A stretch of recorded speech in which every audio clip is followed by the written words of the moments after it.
नमस्कार। India debate में आप सबका स्वागत है। मैं हूं आशुतोष पाठक। दोस्तों, मुंबई हाई कोर्ट में एक बहुत बड़ा डेवलपमेंट होने जा रहा है। आप सबको मालूम है कि अब कोई रास्ता मेरे ख्याल से किसी के पास बचने वाला नहीं है। जो हीला हवाली चल रही थी, छुपने छुपाने का जो खेल चल रहा था, वो खत्म है। किसी भी सूरत में मुंबई पुलिस को एफआईआर दर्ज करनी ही पड़ेगी। और जो सबसे बड़ा डेवलपमेंट है, आज इस मुद्दे पर बात करने वाले हैं एडवोकेट नीलेश ओझा जी से, जो देश के लिए कुछ केसेस ऐसे होते हैं जो इतिहास में अपना नाम दर्ज करा लेता है। आज जिस मुद्दे पर हम लोग बात करने जा रहे हैं, वो भारत के लिए बहुत ही ऐतिहासिक जुडिशियल मोड़ होगा। और न्यायिक व्यवस्था में, भारतीय न्यायिक व्यवस्था में जिस मुद्दे की आज हम चर्चा करने जा रहे हैं, वो आने वाली पीढ़ियां याद रखेंगी। तो वो मुद्दा क्या है, क्या होने वाला है मुंबई में, जिस पर पूरे देश की निगाहें लगने वाली हैं, पूरी पावर गैलरी की निगाहें लगने वाली हैं, सत्तारूढ़ पार्टी की निगाहें हैं, विपक्ष की निगाहें हैं, और जितने भी स्टेक होल्डर्स हैं, लॉयर्स, जजेज, सबकी निगाहें उस पर लगी। वो मामला क्या है, हॉर्सेस माउथ सुनते हैं। एडवोकेट नीलेश ओझा का बहुत बहुत स्वागत है आपका। नीलेश जी, बहुत बहुत स्वागत है। जो हम तक जो जानकारी आ रही है नीलेश जी, क्या वो जानकारी सही है कि मुंबई हाईकोर्ट इतिहास रचने जा रहा है? और अगर वो इतिहास रचने जा रहा है तो इतिहास है क्या? हाँ, ये देखिए, इतिहास यह है कि जो जस्टिस रेवती मोहिते डेरे है, इनके खिलाफ में जो पिटिशन थी, जो पार्ट ऑफ यह है 5 जज बेंच में जो मेंशन हुआ 6900 ऑफ 2023 है, पीआईएल है। तो वो पीआईएल इसलिए ऐतिहासिक है कि ये ऐसे बहुत कम ऐसे पिटिशन इस देश में फाइल हुए हैं जिसमें सीधे हाई कोर्ट जज का, सुप्रीम कोर्ट जज का प्रोसिक्यूशन मांगा गया है। इसके पहले सुप्रीम कोर्ट में एक बार मेरे ख्याल से सीजीआई रिटायर्ड जस्टिस ठाकुर या कौन थे, तो वही थे। तो उन्होंने एक मैटर में ऑर्डर दिया और रिटायरमेंट होने के बाद में 1000 एकड़ जमीन उससे या कुछ उस केस से रिलेटेड खुद ने परचेस कर, तो उसके ऊपर शांति भूषण जी ने पिटीशन फाइल किया था एफआईआर रजिस्टर करने के लिए सुप्रीम कोर्ट में। तो ये वो एक हुआ था। उसके पहले पिटीशन वाले में क्या हुआ था फिर? कुछ सुनवाई या नहीं हुई सुनवाई? अरे नहीं, वो उस समय ये हो गया, लेकिन इस बार मामला अलग है, सुनिए।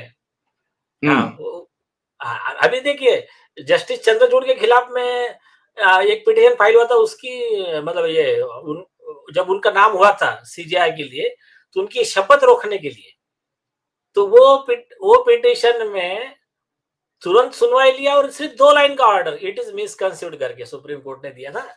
लेकिन ठीक है, वो केस अलग है, ये केस सबसे अलग है। ये केस है कि हाई कोर्ट के रिकॉर्ड की फोर्जरी का आरोप है इस पिटीशन में। किसके खिलाफ में? जस्टिस रेवती मोहिते डेरे के खिलाफ में। और दो केस का आरोप है। एक है एमएलए थे, देखिए, मतलब इनकी सिस्टर जो है वो एनसीपी गुट की लीडर है, शरद पवार गुट की। उस समय इनके ही एनसीपी के एमएलए थे, कोई मोहिते करके। ये जज भी, इनका भी सरनेम मोहिते है। तो उस जज के उस एमएलए के ऊपर में आरोप क्या था? आरोप की सीरियसनेस देखिए आप। पुलिस स्टेशन जला दिया और पुलिसों पर जानलेवा हमला किया, 307 वगैरह अटेम्प्ट टू मर्डर का केस।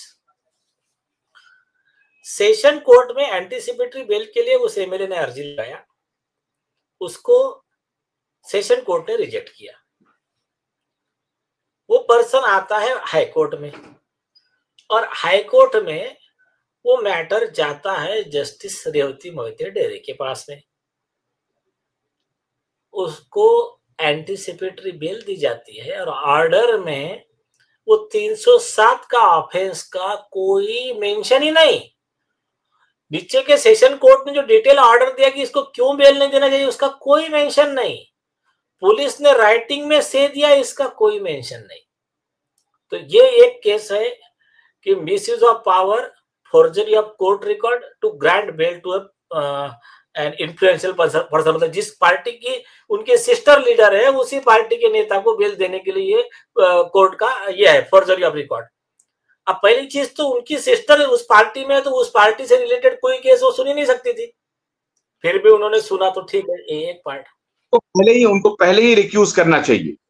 हाँ, यस मैंडेटरी था। ऐसा सुप्रीम कोर्ट के 25 जजमेंट है कि बोला justice is not only to be done, but it has to be seen that justice is going to be done.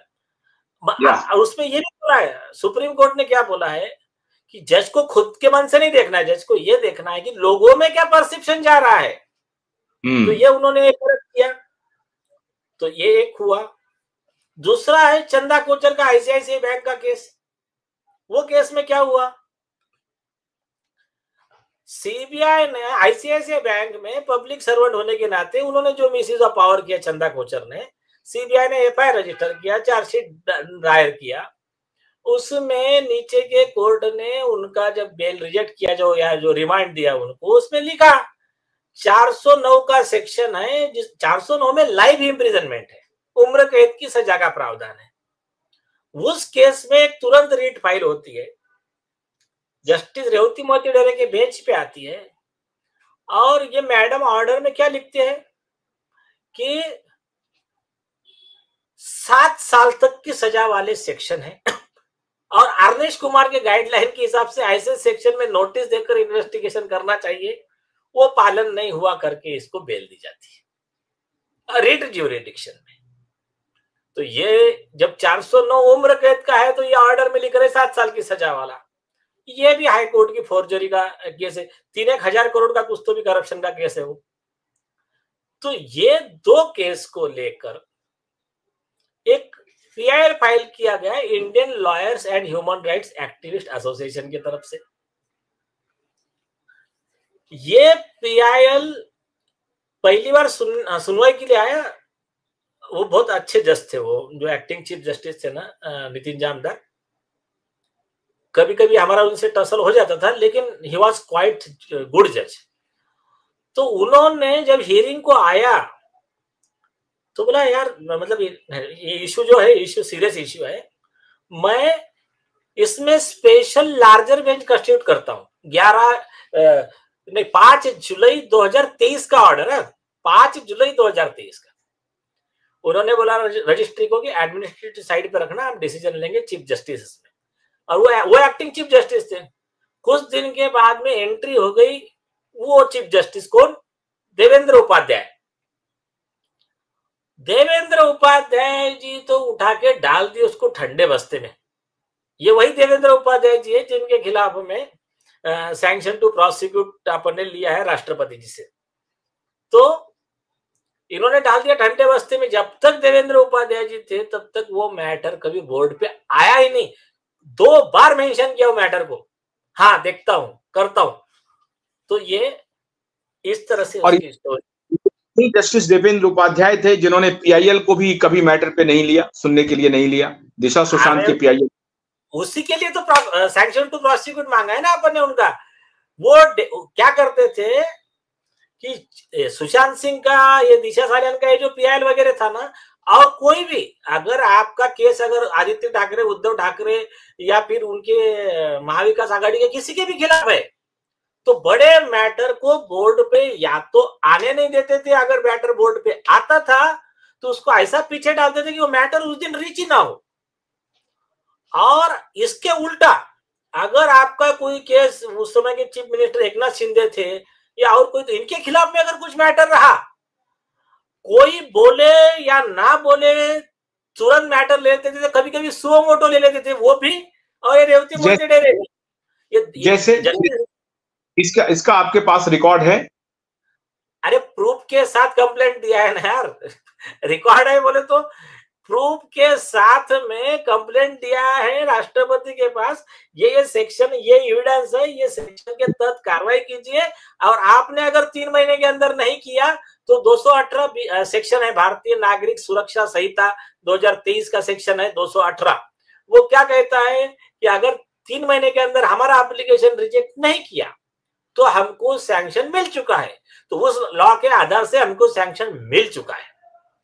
मतलब आप ये कह रहे हैं कि एकनाथ शिंदे जो कि इन कोलैबोरेशन विद बीजेपी जो सरकार में, तो उस एकनाथ शिंदे और बीजेपी के खिलाफ में अगर कोई भी ऐसी बातें होती थी या याचिका आती थी, उनको ये फौरन से पेशतर हियरिंग के लिए लेते थे, और जो उनके समर्थन में होता था या उनको लग रहा था कि ये फैसला उनके हक में जा सकता है, उसको वो टालते रहते थे। आप ये कह रहे हैं? आप फिर क्या, तो आदित्य ठाकरे के खिलाफ का केस, रशीद खान पठान का, वो पीआईएल, आप सारा पूरा देश विटनेस है। कभी लिया क्या उन्होंने दूसरे मैटर में हाई ऑन बोर्ड रखने का? अरे ऐसे में मैटर दिखाता हूं जिसमें मतलब उसने रिक्वेस्ट भी नहीं किया मेरा मैटर सुनो, वो भी मैटर बोर्ड पे था उनके। लेकिन जो मैटर में इसमें हम रिक्वेस्ट करते थे, कितने बार रिक्वेस्ट किए उनको, कभी डेट पे लगा देते थे, लगता था वो ऐसा इतना पीछे डाल देते थे, वो मैटर रीच होता। इनके मुझे इतना बताइए, ये 1.5 साल जितना भी थे